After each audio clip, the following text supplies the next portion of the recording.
Ram Ram all friends.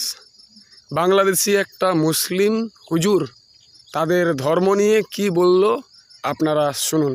ভিডিওটা পুরো দেখবেন, ভালো লাগলে লাইক শেয়ার কমেন্ট এবং আমার চ্যানেলটিকে সাবস্ক্রাইব করবেন এরকম নতুন নতুন ভিডিও পাওয়ার জন্য। ভিডিওটি আপনারা দেখতে থাকুন। জয় শ্রীরাম। কোরআনের এই বাক্যের চেয়ে ভালো কোনো বাক্য পৃথিবীতে কেউ তৈরি করেছেন কিনা তা খুঁজলে পাওয়া যায় যে বাংলাদেশের একজন কবি যিনি কোরআনের বাক্যের চেয়েও ভালো বাক্য তৈরি করেছেন, সেই কবির নাম হলো কবি রবীন্দ্রনাথ ঠাকুর। তিনি বলছেন, ধর্মের বেশে মোহজারে এসে ধরে, অন্ধ সেজন মারে আর শুধু মরে। ধর্মের বেশে মোহ এসে যারে ধরে, অন্ধ সেজন মারে আর শুধু মরে।